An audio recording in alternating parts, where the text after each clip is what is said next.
का भाव आता है, मारने का, पीटने का, किसी ना किसी का कत्ल करने का, या खुद अपनी सुसाइड कर लेने का।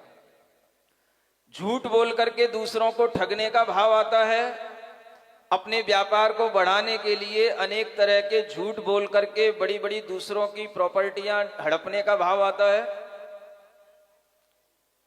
कोई क्यों बोलेगा भाई, हाँ किसी को नहीं आता, यहां तो सब दूध के धुले ही बैठे हैं, सब दूध से स्नान करके आए हैं। किसी को दूसरे के मोबाइल चुराने का, दूसरे की संपत्ति हड़पने का और किसी दूसरे की प्रॉपर्टी हड़पने का भाव आता है, चोरी करने का भाव आता है, या कोई चोरी करके वस्तु लाए और मुझे कम दाम में दे दे, चलेगा चलेगा, ऐसा भाव आता है। सब शुद्ध है यहां पर। किसी को किसी स्त्री को पुरुष से किसी तरह का कुशील करने का, पाप करने का भाव आता है, कुछ नहीं आता है।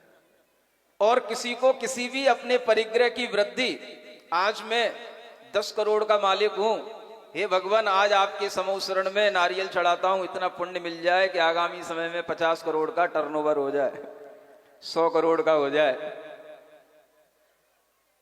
परिग्रह बढ़ाने का भी भाव नहीं आता, बिल्कुल नहीं आता। ये आता है। अच्छा बस एक में यस हुआ है, बाकी 4 में नो हो रहा था। वाह।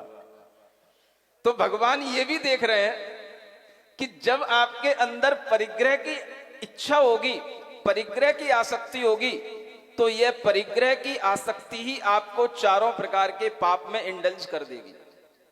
चारों प्रकार के पाप में आपके अंदर भाव आएगा, आसक्ति आएगी, और ये परिग्रह ही सब पाप का कारण है। ये भी भगवान देख रहे हैं। लेकिन आपको एक पाप दिखाई दे रहा है, चारों पाप दिखाई नहीं दे रहे हैं। जबकि आपको पता होना चाहिए कि परिग्रह पाप लोभ कसाई के बिना नहीं आता। जिसका लोभ बढ़ता है उसको सब पापों का बाप कहा जाता है। लोभ पाप का बाप है। ऐसे इस लोभ पाप के कारण से आसक्ति बढ़ती है, और उस आसक्ति बढ़ने से